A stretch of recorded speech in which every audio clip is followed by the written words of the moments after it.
ସତ୍ୟ ଯୁଗରୁ ଲାଗି ରହିଛି। ସତ୍ୟ ଯୁଗରେ ଲକ୍ଷ୍ମୀ ନୃସିଂହ ହେଲେ ହରି। ହରି ହବାରୁ ହିରଣ୍ୟକଶିପୁ ମଲା। ମରିଛି ନା ନାଇଁ? ହଁ ସେଇ କଥା ମୁଁ କହୁଛି ନା। ସତ୍ୟ ଯୁଗ ଗଲା, ଆସିଲା ତ୍ରେତୟା ଯୁଗ। ତ୍ରେତୟା ଯୁଗରେ ରାମ ସୀତା ହେଲେ ହରି ହବାରୁ ରାମେ ଗଲା। ମରିଛି ନା ନାଇଁ? ଗଲା ତ୍ରେତୟା, ଆସିଲା ଦ୍ୱାପର ଯୁଗ। ରାଧାକୃଷ୍ଣ ହେଲେ ହରି ମଲା। କଂସା ମଲା। সেই রাক্ষস মরছি না নাই? হরি তো বহুত প্রকার হরি। পার্কের হরি, মুন্ডিয়া উপরে হরি, ধৌলি মুন্ডিয়া উপরে হরি, রাস্তাঘাটে হরি, রোডরে যাওয়া বাইকরে গোটে হাত, মোবাইল গোটে হাত হরি। হরি আমাদের হেলা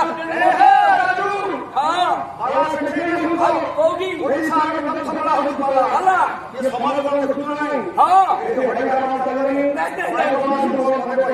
আচ্ছা আচ্ছা হ্যাঁ ঠিক আছে।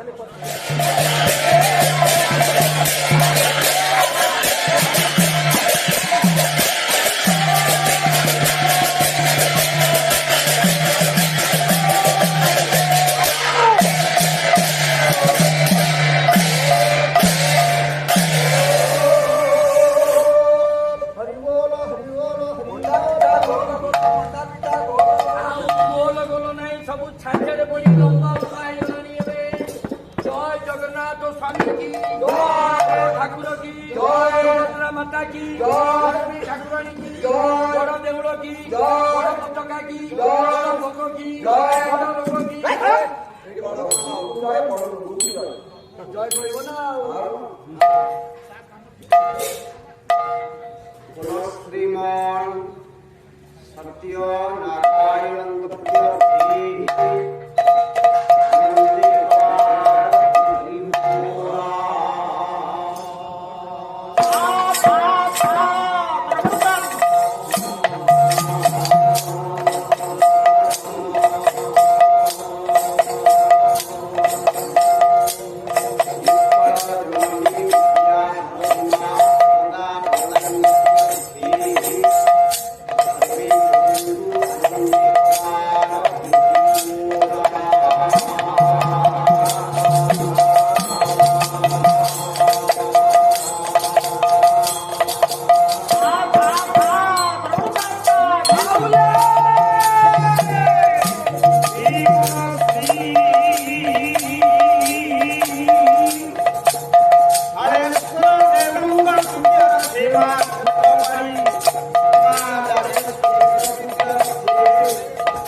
সংক্ষিপ্ত সময় ভিতরে আমমানଙ୍କର କଲ୍ୟାଣକାମୀ ଯିଏ ହେବେ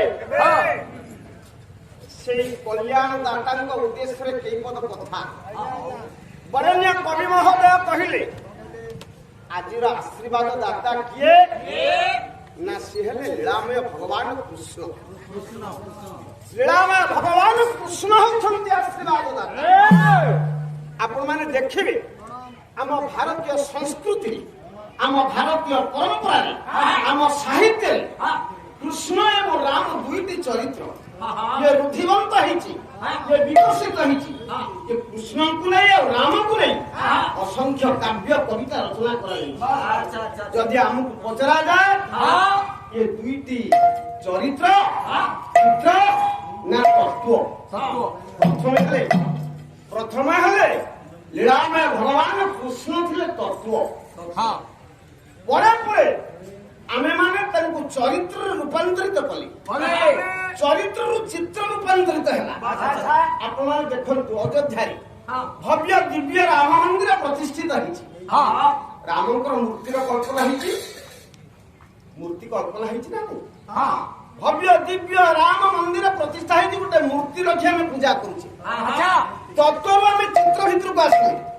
ପ୍ରଧାନୀ ମୁଁ କହିବାର ତାତ୍ପର୍ଯ୍ୟ ଲୀଳାମୟ ଭଗବାନ କୁହନ୍ତୁ କି ରାମ କୁହନ୍ତୁ, ଭାରତୀୟ ଜୀବନଧାରା ସଂସ୍କୃତି ଆଉ ପରମ୍ପରାକୁ ଯେ ପ୍ରଭାବିତ କରିଛି, ଯୋଉ ରାମ ଆଉ କୃଷ୍ଣ ସେ ହେଲେ ତତ୍ତ୍ୱ। ତାହେଲେ ତତ୍ତ୍ୱ କଣ? ଆପଣ ମାନେ କୃଷ୍ଣ ତତ୍ତ୍ୱ ଏଇଆ ଆମେ ଏଇ ଭାବରେ ବୁଝିବା।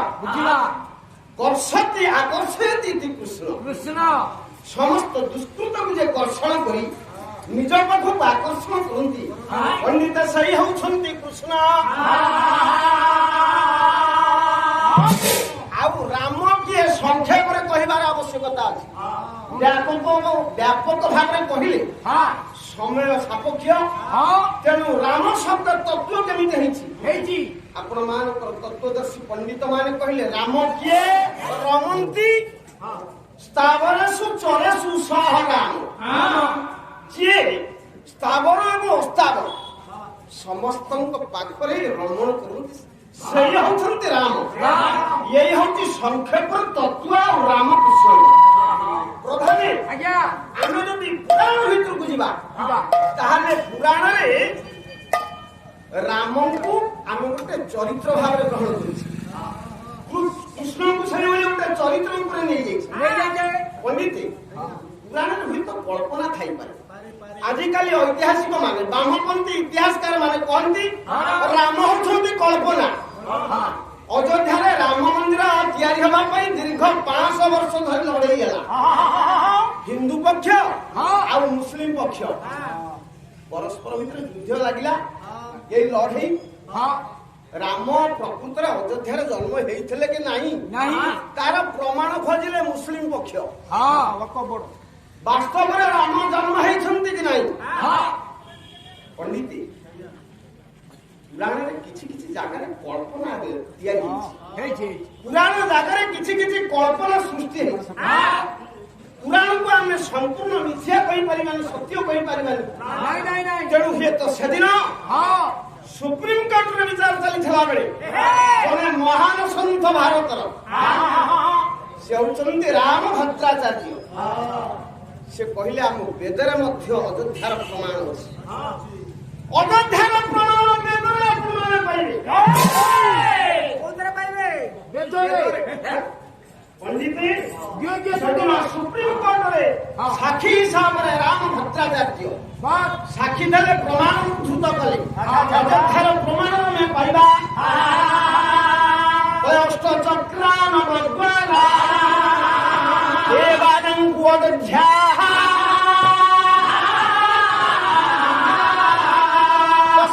ହିରଣ୍ୟମୟ କୋଶ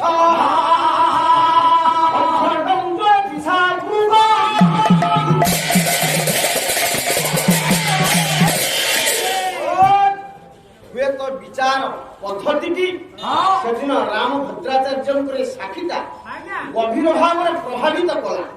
ମୋ କହିବାର ତାତ୍ପର୍ଯ୍ୟ ଜଣେ ରାମ ଆଉ ଜଣେ କୃଷ୍ଣ ଆମର ଜୀବନଧାରା, ଆମ ସଂସ୍କୃତି, ଆମ ପରମ୍ପରାକୁ ଗଭୀର ଭାବରେ ପ୍ରଭାବିତ କରିଛି। କିନ୍ତୁ ଆପଣମାନେ ଦେଖିବେ ରାମଙ୍କ ସହିତ ଯଦି କୃଷ୍ଣଙ୍କୁ ଆମେ ମିଶେଇବା ତାହେଲେ ଅନେକ ବୈଚିତ୍ରତା ଆଉ ପାର୍ଥକ୍ୟତା ଆମେ ଦେଖିବା।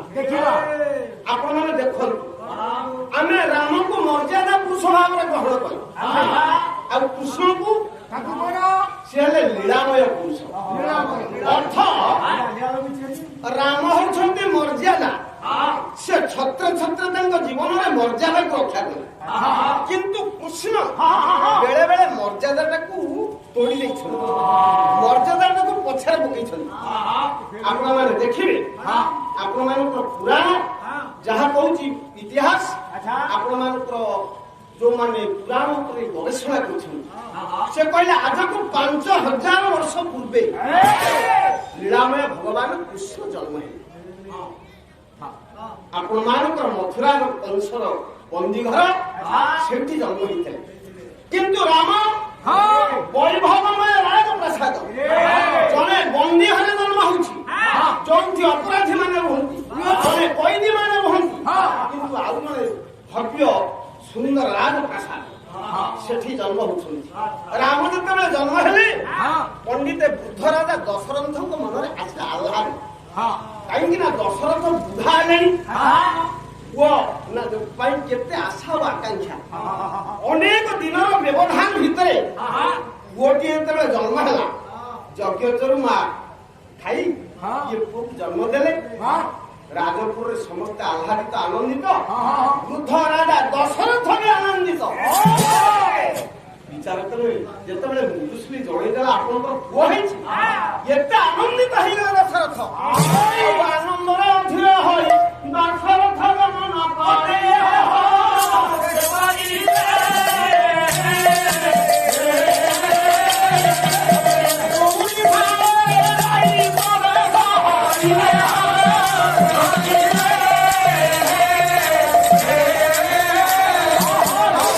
ସେଦିନ ଆନନ୍ଦର ଆତ୍ମ ଅଧିକ ଦଶରଥ ଏକୁଡ଼ିଶାଳ ଅଭିମୁଖେ ଯାତ୍ରା କରୁଛନ୍ତି। ମୁଦୁଶୁଲି ବାଟ ଅଟକେଇଗଲା। ମୁଦୁଶୁଲି ବାଟ ଅଟକେଇଲା।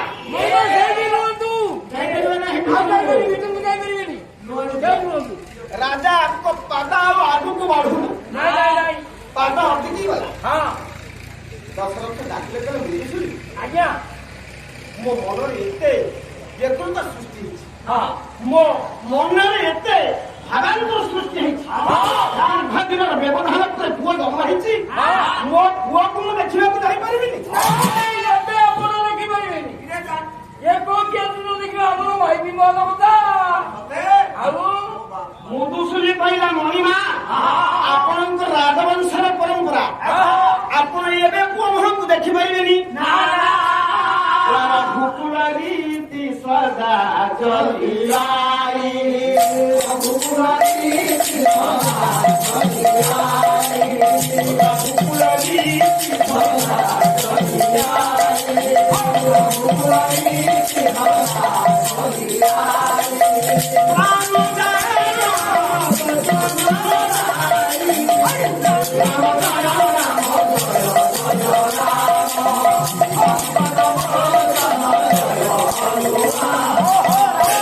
ରଘୁକୁଳ ରୀତି ସଦା ଚଳି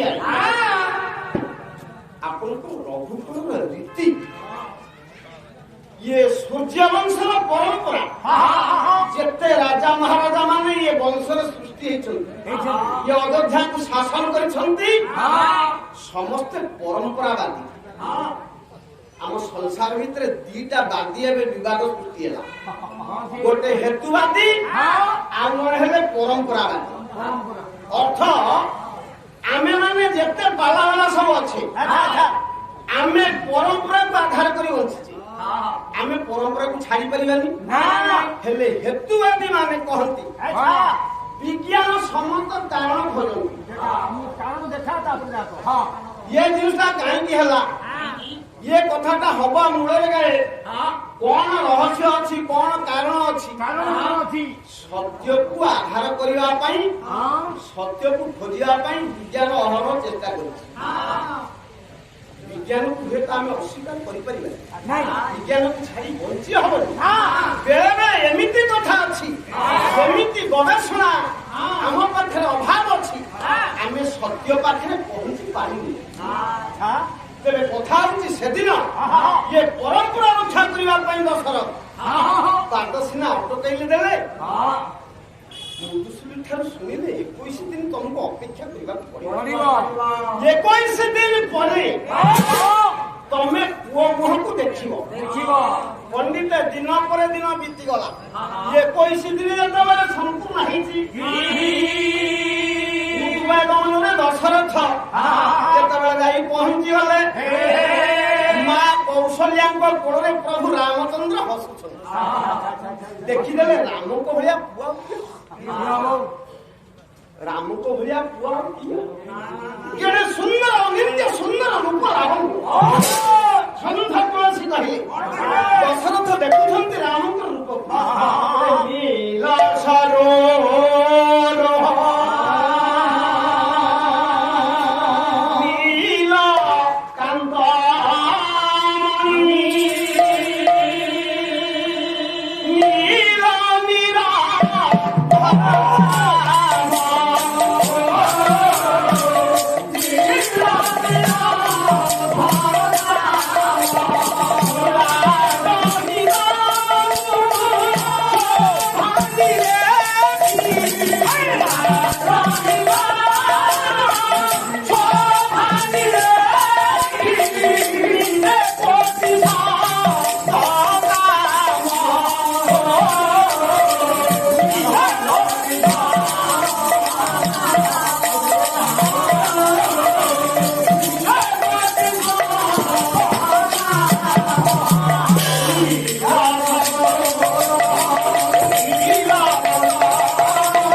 नील पद्म जमीती सुंदर देखा नील पद्म सद्य प्रस्फुटित पद्म सरोवर जमी शोभाश्री मंडन कर रामंकर शरीर वर्ण हो नीलकांतमणि नीलकांतमणि रूपकांति जहा रामंकर रूप से गोटे कंदर को निंदा कला भैया रूपकांति की सेदिन देखी दशरथ पंडित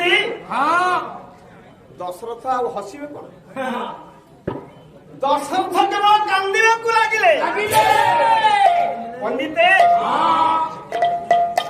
पुओ जन्म होईछि दशरथ एते आह्लादित होइछंती ଆନନ୍ଦରେ ତାଙ୍କର ସୀମା ନାହିଁ ନାଇଁ ନାଇଁ ନାଇଁ ହସୁଛନ୍ତି ହଁ ବେଳେ ବେଳେ ମନେ ପଡିଗଲେ ପୁଣି କାନ୍ଦୁଛନ୍ତି ହଁ କିନ୍ତୁ ଦେଖନ୍ତୁ ରାମ ଏବଂ କୃଷ୍ଣଙ୍କ ଚରିତ୍ରକୁ ଆପଣମାନେ ଦେଖନ୍ତୁ ଯେତେବେଳେ ମହାପ୍ରଭୁ କଂସର ବନ୍ଦୀ ଘରେ ଜନ୍ମ ହେଲେ ପୁଅ ଜନ୍ମ ହେଇଛି ଦଶରଥ ଖୁସି ହେଉଥିଲା ବେଳେ ଏଣେ କିନ୍ତୁ କୃଷ୍ଣ ଜନ୍ମ ହେଇଛନ୍ତି ଜନ୍ମ ହବାର ଆଶା ଓ ଆକାଂକ୍ଷା କୃଷ୍ଣ ଜନ୍ମ ହେଇଛନ୍ତି ଭୟ ବାପା ମାଙ୍କ ମନରେ ଜାଣିବ କଂସ ଜାଣିବ ପୁଅକୁ ମାରିବ ହଁ ଆଗରୁ ଛଅଟା ପିଲାକୁ ବାଡ଼େଇ ମାରିଛି ସପ୍ତମ ଗର୍ଭ ଅନ୍ତର୍ଧ୍ୟାନ ହେଇଛି ଏବେ ଅଷ୍ଟମ ଗର୍ଭ କରି ଯଦି କଂସ ଜାଣିବ ଇଏ 6ଟା ପିଲାଙ୍କୁ ବାଡ଼େଇ ମାରିଲା ଭଳିଆ ଇଏ ପିଲାଟାକୁ ତ ନିଶ୍ଚୟ ମାରିବ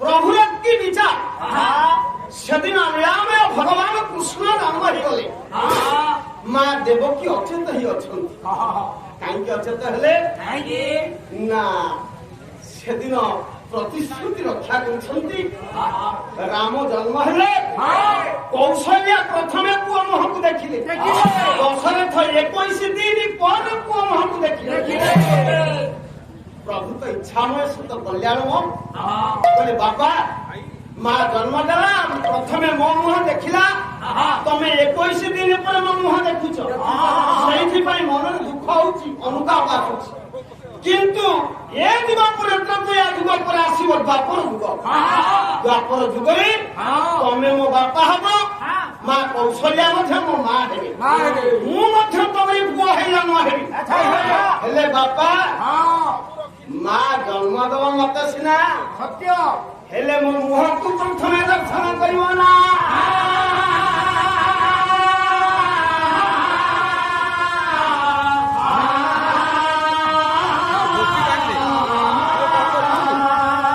ଆଉ ବନ୍ଦୀ ହରେ କୃଷ୍ଣ ମହାପ୍ରଭୁ ଜନ୍ମ ହରିଲେ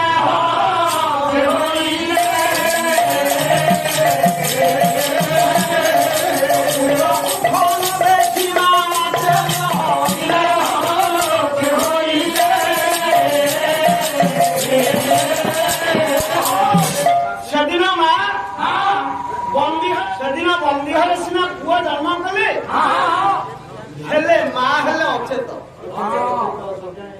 ମା ପୁଅକୁ ଦେଖିପାରିଲେନି ନାଇଁ ନାଇଁ ନାଇଁ ନାଇଁ ବାପା ଦେଖିଲେ ପ୍ରଥମେ ବାପା ଦେଖିଲେ ହଁ ପୂର୍ବରୁ ପ୍ରତିଶ୍ରୁତି ରକ୍ଷା କଲେ ମହାପ୍ରଭୁ ପଣ୍ଡିତେ ଏ କଥାର ତାତ୍ପର୍ଯ୍ୟ ଏ କଥା କହିବାର କାରଣ କଣ ସେ ପ୍ରଭୁ ହେଲେ ନିରାମୟ ଆଉ ମର୍ଯ୍ୟାଦା ପୁରୁଷ ରାମ ସେ ହେଲେ ମର୍ଯ୍ୟାଦାର ମୂର୍ତ୍ତିମନ୍ତ ପ୍ରତୀକ ଆପଣ ମାନେ ଦେଖନ୍ତୁ ପ୍ରଭୁ ରାମ ମର୍ଯ୍ୟାଦାକୁ ଛତ୍ର ଛତ୍ର ରକ୍ଷା କରୁଛନ୍ତି ପ୍ରମାଣ ଆପଣମାନଙ୍କର ଭୂତପୂର୍ବ ମୁଖ୍ୟମନ୍ତ୍ରୀ ଜାନକୀ ବଲ୍ଲଭ ପଟ୍ଟନାୟକ ତାଙ୍କର ପିତା ଗୋକୁଳାନନ୍ଦ ପଟ୍ଟନାୟକ ଲେଖିଲେ ବହି ଜାନକୀ ବଲ୍ଲଭ ବିଳାସ ଆପଣ ସମସ୍ତେ ଜାଣିଛନ୍ତି ରାମ କେମିତି ମର୍ଯ୍ୟାଦା ପୁରୁଷ ଗୋଟିଏ ସୁନ୍ଦର ଉଦାହରଣ ଶୁଣ ଧୀରେ ଦିନେ ଗୋଦାବରୀ ତୀରେ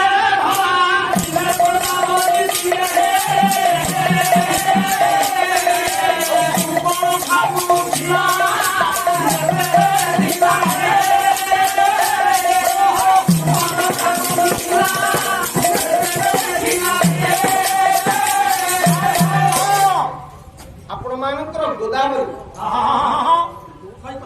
ଦକ୍ଷିଣ ଭାରତର ଗଙ୍ଗା ଯାହାକୁ କୁହାଯାଏ ସେ ଗୋଦାବରୀ ଗୋ ଦଦାତି ବରି ବରି ବଳିଲେ ଶ୍ରେଷ୍ଠ ଗୋ ବଳିଲେ ଆପଣ ମାନଙ୍କର ବେଦ ଜ୍ଞାନ ଦୁନିଆରେ ଯେତେ ଜ୍ଞାନ ଅଛି ଶ୍ରେଷ୍ଠ ଜ୍ଞାନ ବେଦ କାହିଁକି ବେଦ ଶ୍ରେଷ୍ଠ ହେଲା ବେତୁ ହଇଲା ନା ଗତି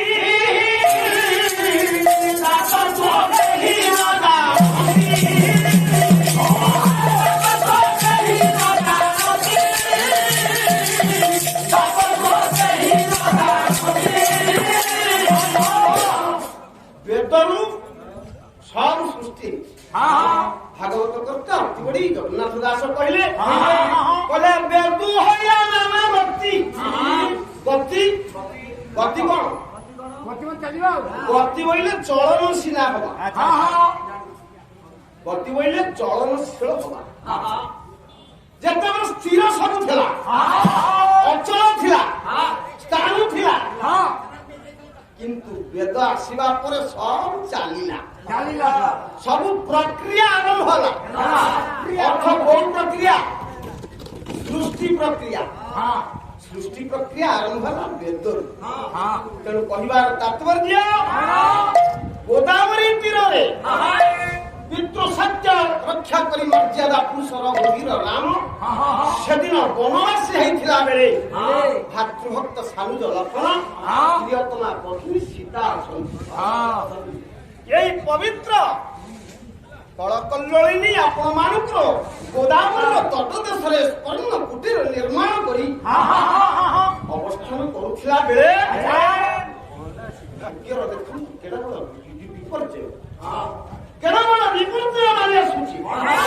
ଶୀତ ଆର୍ଦ୍ର ଜଳରାଶିରେ ଏ ବାଲୁକା ସେଜରେ ପଡିଛି ପାଦ ଚିହ୍ନ ମଣିଷ ମାନଙ୍କର ପାଦ ଚିହ୍ନ ପଡିଛି ଗୋଟେ ରାକ୍ଷସୀ ଆସି ବୁଲୁଛି ଯେତେବେଳେ ପାଦ ଚିହ୍ନ ଦେଖିଲା ମନରେ ଚିନ୍ତା କଲା ଏଠି ହୁଏତ ମାନବ ମାନେ ଅଛନ୍ତି ନହେଲେ ଚିହ୍ନ କାହିଁକି ଆସିଥାନ୍ତା ପଦ ଚିହ୍ନ ମାନବର ଅନୁସାରୀ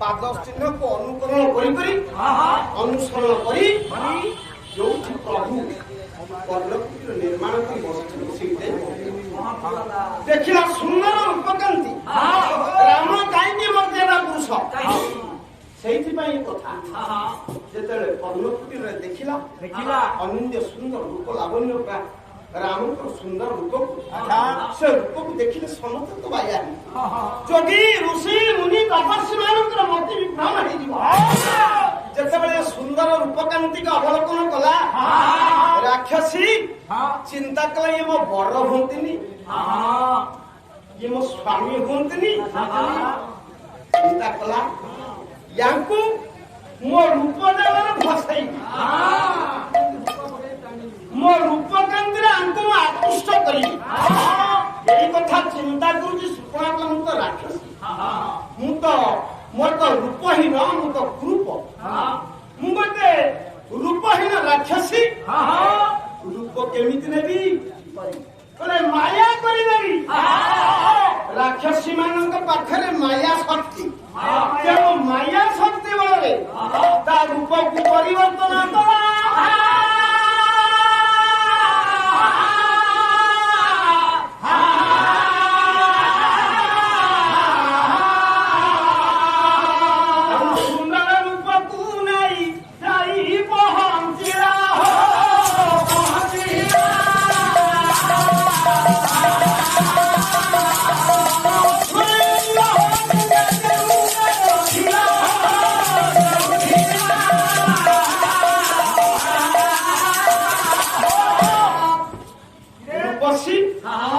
ରାକ୍ଷସୀ ଗୋଟେ ସୁନ୍ଦରୀ ରୂପକୁ ନେଲା ନମସ୍କାର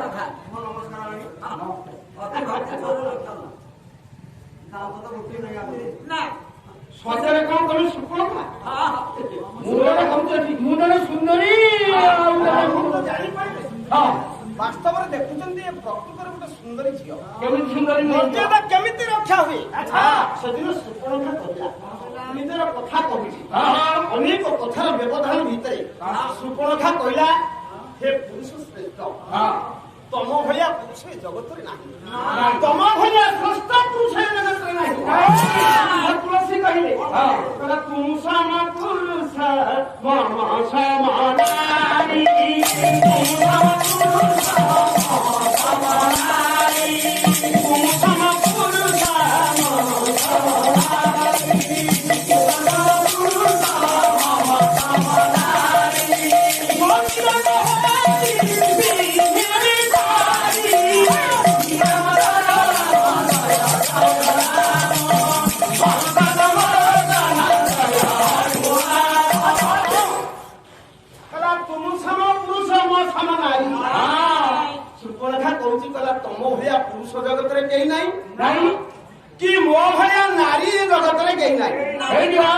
ଆଉ ତମେ ମୁଁ ଯଦି ଏକାଠି ହେଇଯିବା କେଡେ ସୁନ୍ଦର ହବ। ସେଟା ସୁନ୍ଦର ହବ ତମର ମତେ ନେଇ ଏକାଠି ହେଇଯିବା। ତମେ ତା ପାଇଁ ଖଞ୍ଜା ସେ ତା ପାଇଁ ଖଞ୍ଜି। ଆଉ ତାମସା କଥା ଲାଗିଛି।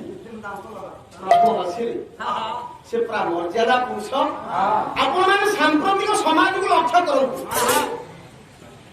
ନିକଟରେ ଗୋଟେ ଡାକ୍ତରଖାନାରେ ଗୋଟେ ପ୍ରତିଷ୍ଠିତ ଡାକ୍ତରଖାନା ଆପଣମାନଙ୍କର କଲିକତା ମହାନଗର କର୍ତ୍ତବ୍ୟରତ ଗୋଟେ ଡାକ୍ତରାଣୀ ସେ ଡ୍ୟୁଟି ସାରି ବିଶ୍ରାମ କରୁଛି ୱେଟିଂ ରୁମରେ। କଣ ଅବସ୍ଥା ହେଲା ଆପଣ ଜାଣିଥିବେ। ଆପଣମାନେ ଦେଖିବେ ସମୁଦ୍ର ବେଳାଭୂମିରେ ଏଇ ନିକଟ ଅତୀତରେ ଗୋଟେ ଝିଅକୁ ବିଭତ୍ସ ଭାବରେ କଣ ବଳାତ୍କାର କଲା। ସେ ଝିଅ ରକ୍ତ ଜୁଳୁକୁ ହେଇ ପଡିଛି। ବିଚାର କଲେ କିଏ ସେ ହତ୍ୟାକାରୀ ଜଣା ପଡିଲା। ଉଦ୍ଭ୍ରାନ୍ତ ଯୁବକ ମାନେ ନିଶାସକ୍ତ ଯୁବକ ମାନେ ବଶବର୍ତ୍ତୀ ହୋଇ କହନ୍ତୁ ଦେଖି କି ପ୍ରକାର ଅବସ୍ଥା। ଆଜି ସମାଜ କେତେ ଅଧୋଗତି ହେଇଛି। ସମାଜ ଏତେ କଳୁଷିତ କାହିଁକି ହେଇଛି ନା ଆମ ଜୀବନରେ ଆମେ ରାମକୁ ରାମ ତତ୍ତ୍ୱ ବୁଝିଲେନି। ତାଙ୍କ ଚରିତ୍ରକୁ ଆମ ହୃଦୟରେ ଚିତ୍ରଣ କରିପାରିଲେନି। ଆମେ କେବଳ ଚିତ୍ର ପୂଜା କଲେ। ଚିତ୍ର ପୂଜା କଲେ ହେଇପାରିବନି। ମୁଁ କହିଛି ପୁରାଣ ଆମ ପାଇଁ ଆବଶ୍ୟକତା ଅଛି କିନ୍ତୁ ପୁରାଣରେ ଯୋଉ ତତ୍ତ୍ୱ ନିହିତ ଅଛି ତାକୁ ଆମେ ଗ୍ରହଣ କରିବା ଦରକାର।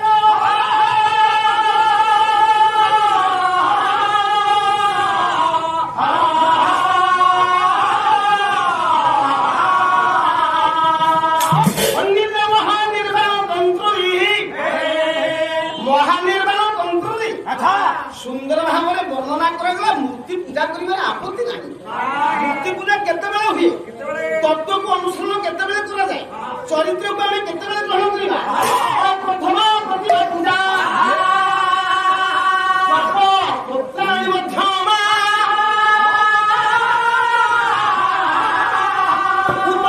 ମାନସୀ ପୂଜା ପୂଜା ତମ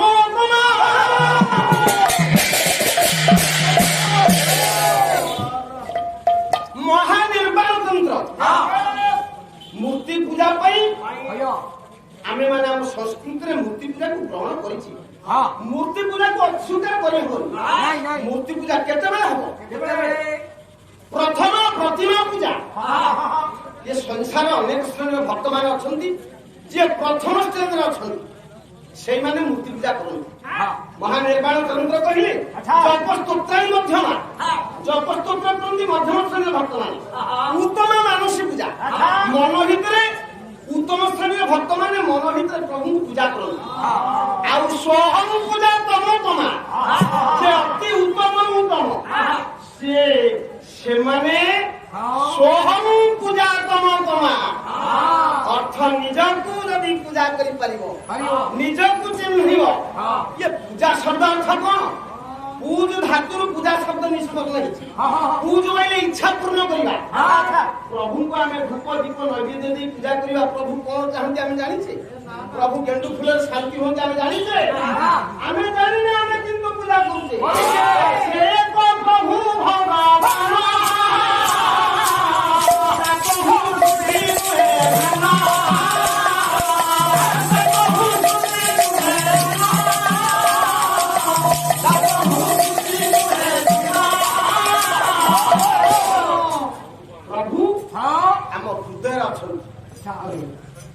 ପ୍ରଭୁ ଆମ ହୃଦୟ ବନ୍ଦରରେ ଅଛନ୍ତି। ଏଇ ଭାବ ଆସିଲେ ସ୍ୱହ ପୂଜା ହେଇଯିବ, ନିଜ ପୂଜା ହେଇଯିବ। ଯଦି ଆମେ ଏଇ ତତ୍ତ୍ୱକୁ ଆଧାର କରିବା, ଯଦି ଜାଣିବା ତାହେଲେ ମତେ ଜାବଡ଼ା ଦେଲେ ଯେମିତି କାଟୁଛି ଅନ୍ୟକୁ ଜାବଡ଼ା ଦେଲେ ତ ସେମିତି କାଟିବ। ଏଇ ଭାବ ଯଦି ଆସିଲା ତାହେଲେ ଏ ସଂସାର ବଦଳିଯିବ। ପ୍ରଥମେ ପ୍ରସଙ୍ଗ ଥିଲା ରାମ ମର୍ଯ୍ୟାଦା ପୁରୁଷ କେମିତି। ସେଦିନ ଗୋଟେ ସୁନ୍ଦରୀ ତରୁଣୀ ଗୋଟେ ରୂପବତୀ ତରୁଣୀ ପ୍ରୀତି ନିବେଦନ କରୁଛି, କହୁଛି ତମେ ମତେ ବାହା କହିଲେ ତୁମ ସମ ପୁରୁଷ ନମ ସମ ନାରୀ। ତମ ଭଳିଆ ପୁରୁଷ କେହି ନାହିଁ ହଁ କି ମୋ ଭଳିଆ ସ୍ତ୍ରୀ କେହି ନାହିଁ ଆମର ବାହାର ହବ ହେଇଟା ଅନେଇଲ ସେଦିନ ବାହାରେ ରହ ରହ ରହ ଆଉ ଅନେଇବି କାହିଁକି ଅନେଇବନି ଆଉ ମୁଁ ବାହାରକୁ ସେ ତ ଏମିତି ବାଟ ବତେଇଲେ ଯେ ହଁ ହଁ ସବୁଦିନ ପାଇଁ ସେ ବୁଲିବନି ଆଉ କହିଲେ ଆରେ ସେଦିନ ପ୍ରଭୁ ଇଚ୍ଛାମୟ ଗୋଟେ ରୂପସୀ ତରୁଣୀକି ତିରସ୍କାର କଲେ ନା ନାହିଁ ମର୍ଯ୍ୟାଦା ଉଲ୍ଲଂଘନ କେବେ କରିନାହାନ୍ତି ଆପଣ ମାନେ ରାମଚରିତ୍ରକୁ ଯେତେ ଅନୁଧ୍ୟାନ କରିବେ ଛତ୍ରେ ଛତ୍ରେ କେବଳ ମର୍ଯ୍ୟାଦା ହିଁ ପୁରୀ ଅଛି ଆଉ ଯଦି କୃଷ୍ଣଙ୍କ କଥା ଦେଖିବେ କୃଷ୍ଣ ହଉଛନ୍ତି ଲୀଳାମୟ ପୁରୁଷ କୃଷ୍ଣ ହଉଛନ୍ତି ପଣ୍ଡିତ ଲୀଳାମୟ ପୁରୁଷ କାହିଁକି ଲୀଳାମୟ କୁହାଗଲା ଓଡ଼ିଆ ଭାଗବତର ଅତିବଳି ଜଗନ୍ନାଥ ଦାସ ସେୟା କହିଲେ କହିଲେ ଇହ ସଂସାର କୃଷ୍ଣ ଲୀଳା ବିଶ୍ୱ ମଙ୍ଗଳ କୀର୍ତ୍ତି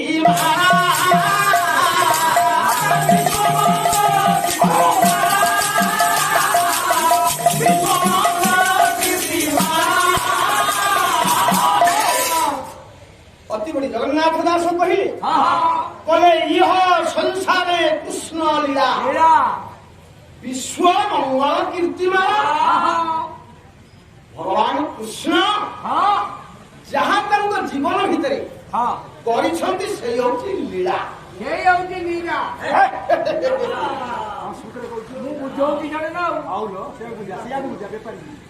ସେ ପ୍ରଭୁ ଲୀଳା କାହିଁକି କଲେ ଲୀଳା କରିବାର ଉଦ୍ଦେଶ୍ୟ କଣ ଦ୍ୱିତୀୟ ଧାଡ଼ିରେ କବି ପଣ୍ଡିତ କହିଲେ ବିଶ୍ୱ ମଙ୍ଗଳ କୀର୍ତ୍ତି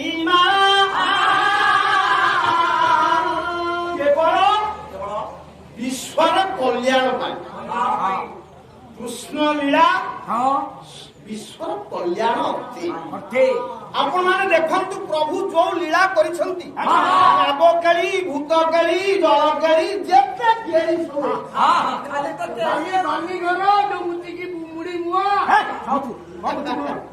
ଦାଣ୍ଡରେ ନେଇକି ଧୂଳିରେ ମୁତିକିରି ମୁଆ କରିକି ବାଟଣ କଲେ ଛୋଟବେଳେ ଯୋଉ ସେଇ ଛୋଟବେଳେ ପ୍ରଧାନେ ଆଜ୍ଞା ପ୍ରଭୁ ଯେତେ ଯେତେ ଲୀଳା କରିଛି ସବୁ ବିଶ୍ୱର କଲ୍ୟାଣ ଅଟେ ଆପଣ ମାନେ ଦେଖନ୍ତୁ ସେଦିନ ପ୍ରଚଣ୍ଡ ରୌଦ୍ରତାପରେ ପୃଥିବୀ ଅସହ୍ୟ ଗ୍ରୀଷ୍ମ ପ୍ରବାହ ଏ ଗ୍ରୀଷ୍ମ ପ୍ରବାହ ସହି ନ ପାରି ବ୍ରଜ ତରୁଣୀ ମାନେ ଚିନ୍ତା କରୁଛନ୍ତି ଆମେ ଯମୁନାକୁ ଯିବା ସ୍ନାନ କରିବା ପୁଣ୍ୟକୟା ଯମୁନା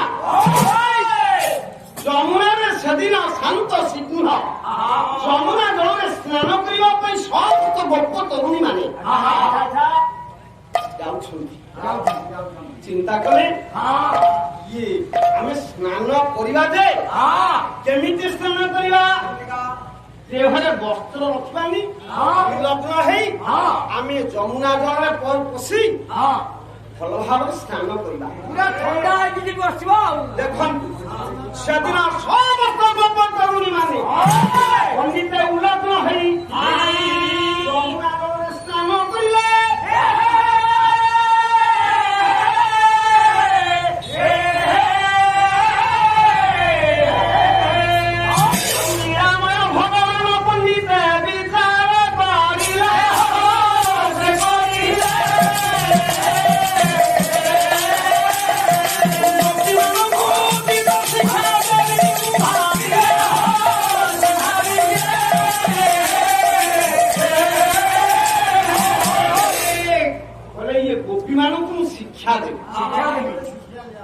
ଗୋପୀ ମାନଙ୍କୁ ମୁଁ ଶିକ୍ଷା ଦେବି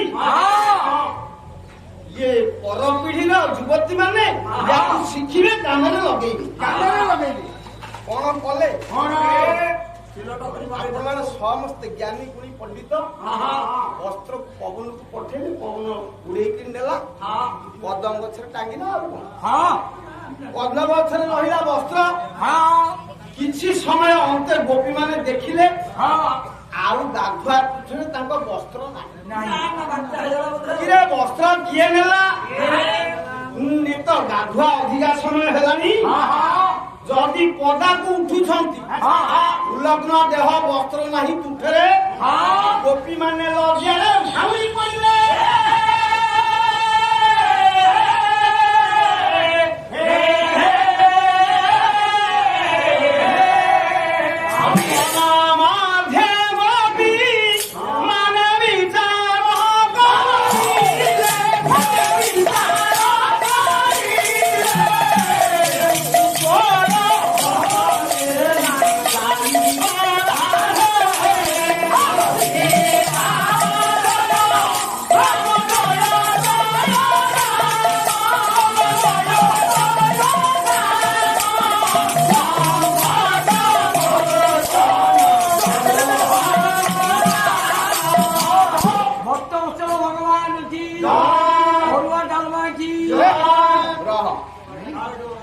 ଗୋପୀ ମାନେ ପଦାକୁ ଆସି ପାରୁନାହାନ୍ତି।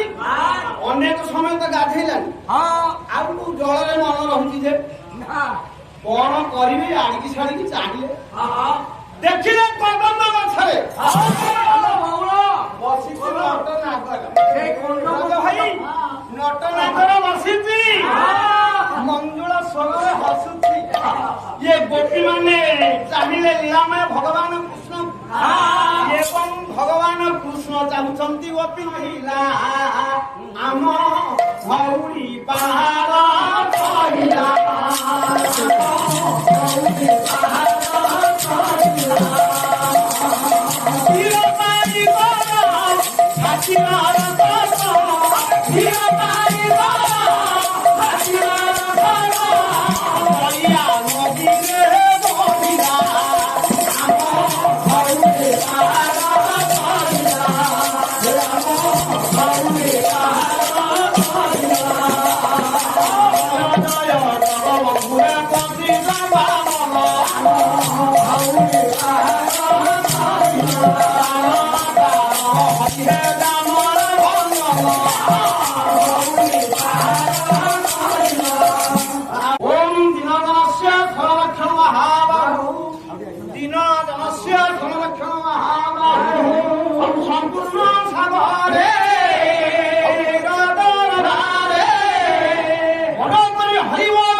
হরিবোল হুড়হুড়ি করতালিয়া